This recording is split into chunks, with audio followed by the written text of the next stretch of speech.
Hello everybody, Sugar974, and in today's video we are going to be doing another Destiny Decoded. Destiny Decoded is a series I plan on doing from now on. It is going to be a series where I inform you on stuff in Destiny. I tell you about stats, weapons, and all these different things. I'm going to be using a lot of game clips from my friends, which will mean a lot of shoutouts will happen while doing this.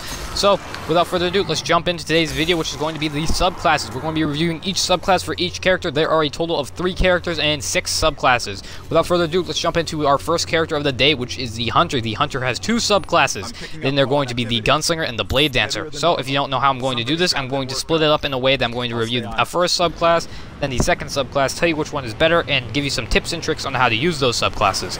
So, let's start off with the Gunslinger. The Gunslinger is the best for the player who wants to be accurate and wants to deal the most damage to a boss. I feel that the 2 Hunter classes are decided upon 2 things. Either 1, which is concentrated damage, or 2, which is area damage or crowd damage. 1 is for 1 target, and the other is completely crowd. You can literally do an insane amount of crowd damage with one and the other. So without further ado, let's jump into the Gunslinger. The Gunslinger is definitely the one that deals the most damage singular to a single target. This is the best for bosses because you can deal a lot of damage to the boss without wasting a lot of your super, and you will have more results than if you were using the Blade Dancer. Plus, the Gunslinger can be used at a range, and considering every single boss can one-shot you by literally just stomping the ground, is definitely a lot better compared to the Blade Dancer, which has a completely different attribute. The Gunslinger, if you are wondering what it does, the Gunslinger spawns in a golden gun, which will one-shot anywhere on during no matter what.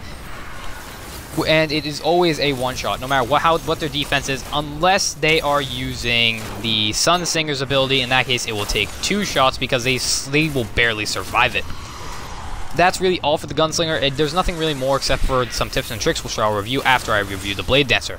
Now that we went over the Blade Dancer, we're going to be now we went over the Gunslinger. Sorry, I correct myself there. Now that we reviewed the Gunslinger, I'm going to be reviewing the Blade Dancer. The Blade Dancer is exactly as it sounds. You have 2 twin blades that are called the arc blades, and you run around slashing people up. This is the best for huge groups of people because it takes them out fast, and is better for a solo player and or if you're on a raid or something, just trying to take out people as fast as possible. They don't crawl out of their skiffs. If you are wondering exactly what the Blade Dancer does, I will tell you. The Blade Dancer summons two arc blades made of pure electricity that deal heavy damage onto enemies. It will be 1 to 2 shot depending on the enemy's defense. In PvP, it is always a 2 shot unless they are low health, or if they have been hit already. In PvE is normally a 1 shot unless they have yellow health and or have high defense. The Blade Dancer is definitely recommended for those who want to be able to just completely rush. Another thing about the Blade Dancer is it is the only subclass in the whole game that can get invisibility without the use of a weapon or a piece of gear, which is definitely interesting. So in the sense, it's sort of natural invisibility. If I said regeneration, I meant invisibility that you can get in the whole game, because some weapons and gear can offer that, but as stated before, this one you can get naturally by just sitting down and aim and by just crouching. So for tips and tricks, which one do I prefer? I prefer the Blade Dancer mainly due to the fact that I like being able to kill a lot of people in large amounts. I do think that the Gunslinger is very useful. It's just personally I don't prefer it. Now that we did that, I'm going to tell you some quick tips and tricks on both of them. Use the Blade Dancer when your friends need someone, or if you need someone to just take out a large group of people. I highly recommend this if there's lots of Vex enemies or lots of enemies that group up easily, because you'll be able to hit those insane combos and actually generate orbs of light. Also, the Blade Dancer does not generate any orbs of light. The Gunslinger, however, I recommend if you want to do not massive damage to bosses and or boss people, because you will deal a lot of damage to bosses with the single target weapon. That is all for the Hunter and its subclasses. There's nothing really more to speak on the Hunter. I think personally it is my favorite out of all of the characters. Warlock is Titan, or I can't really choose between Titan and Warlock. I have to play them both a bit more before I can decide. So without further ado, let's jump into the Titan.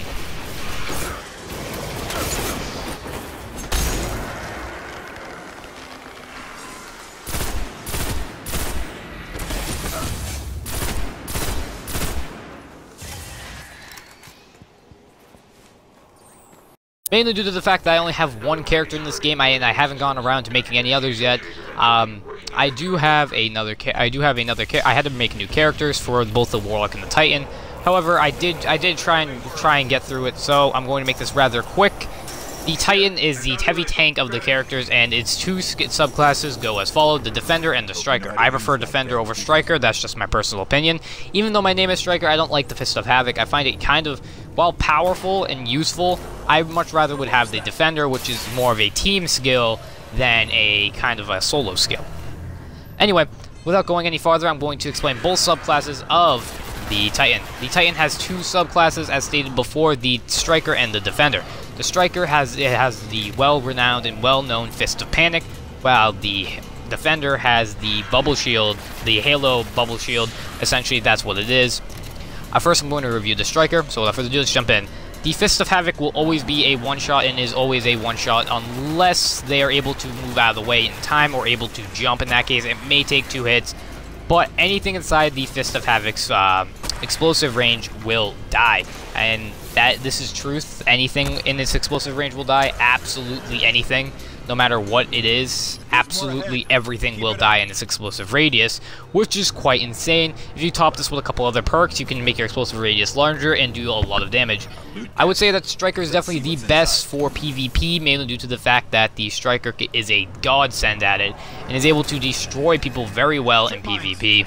Don't touch them. Because it is always an insta-kill, great for getting people off objectives and staying game modes like Control, or if you just want to quickly get rid of someone in something like Trials of Osiris.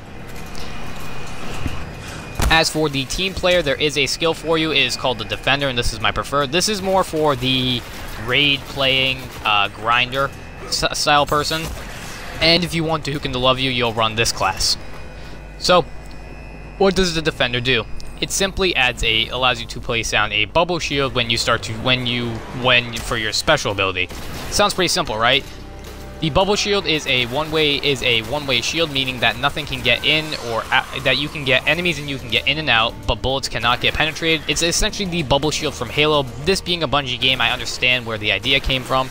However, it can give two buffs. Weapons of Light, which increases damage by 2 times, meaning your guns will deal double damage compared to their standard damage. Or it can give you Blessing of Light, which is 2 times armor shielding, which is pretty useful, especially in a number of situations, which I could list, but I'd go on and on. The Defender is definitely the team player when compared to the Striker. The Striker is more of a kind of Russian, kill people and run out solo guy, while the Defender is more made for people to try and to play kind of as a team player. As for which one I prefer the Defender due to its bubble shield. Striker, like I stated before, while cool with the whole Hulk smash thing and the insta-kill, I would much rather have a bubble shield I can place down on a control point, and then I instantly have double shield, so when I run out of that bubble, I know where the enemies are and I can kill them. It also is helpful if you choose to put on Weapons of Light instead, because you deal a lot of extra damage, and in PvP, this is very useful, especially if you want to just give your teams. Also, the Defender generates the most orbs, so if you have multiple Defenders, what it will end up doing is they will stack onto each other and ultimately make a huge amount of bubbles, and you can do Defender, you could do Shield of Light for one guy, and then the next guy who gets the orbs, they can do Weapons of Light, and you can start stacking it on, and that'd be very, very powerful. The Striker, like I said, is nice, but I do not prefer the Fist of Havoc. Just don't find it very useful when compared to the Defender, because I am more of a team player and tactical player over a just run in and kill everyone. That's truly all for the subclass, the 2 subclasses of the Titan. As stated before, I prefer the Defender over the Striker. I already gave you some tips and tricks, so without further ado, let's hop in to the Warlock.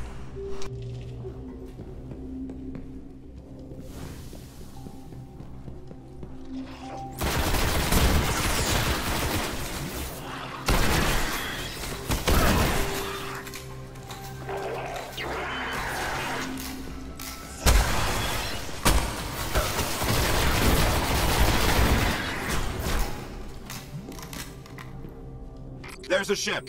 Clear him out. Back at the beginning. Now I'm not going to waste your time, I'm going to hop right into the two subclasses of the Warlock. The Warlock is definitely the best PvP character by far. It destroys people in PvP, it is the strongest in PvP, and it is very easy to level up and choose which skills you want. Anyway, without further ado, let's jump into the skills of the Warlock. The Warlock has the highest recovery of all the characters. Last time I made the classes, I did not realize this, so I'm adding this in today's video. Anyway, I'm going to review the two subclasses. If you do not know, they are the Sunsinger and the Voidwalker. The Sunsinger is best at being the solo man, where it gives you the ability to triple your health, and if you get the perk which allows you to self-res, you can actually self-revive. This perk is probably the most used on things like raids on hard, making the Sunsinger a bit more useful in that aspect. However, I feel that Sunsinger is more built around a solo person, similar to the Blade Dancer and the Striker. The way that the Sunsinger is built is that when you click LB and RB, the two action buttons, or whatever it is, or RT and LT, you will activate your special ability, which will then allow you to deal, which will then allow you to take three times as much damage. So, essentially, your health is doubled by 3, your attack is doubled by 3, speed by 3, armor, recovery, everything by 3. Extremely useful if you want to rush something. It's useful if you want to get something done. I think the Sunsinger is best for its self-res thing, because I really think that's helpful. However, if you want to be a team player, the Warlock is not for you.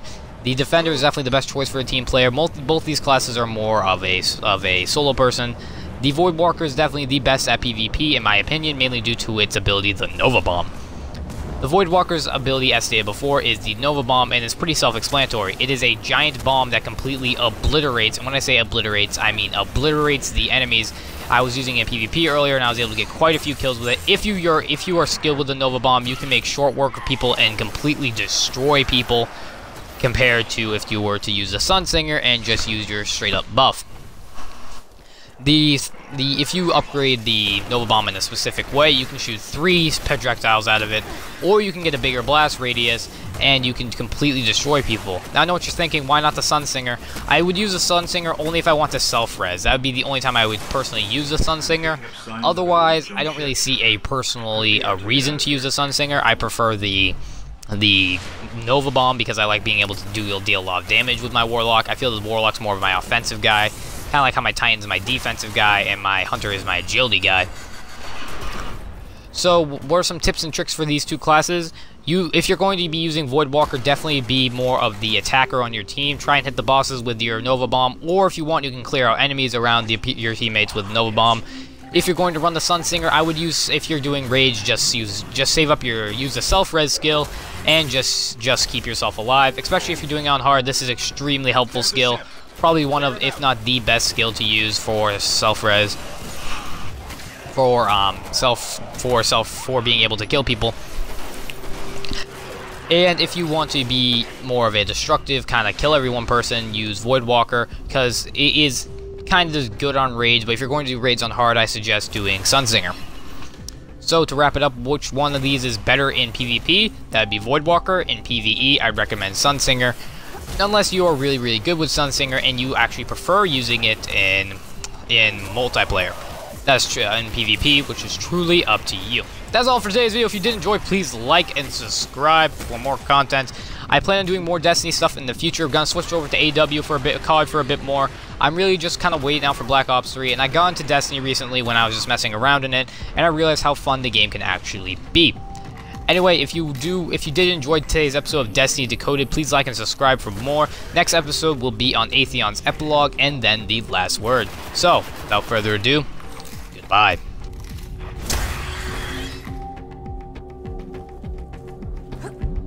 All right, let me see if I can get us out of here.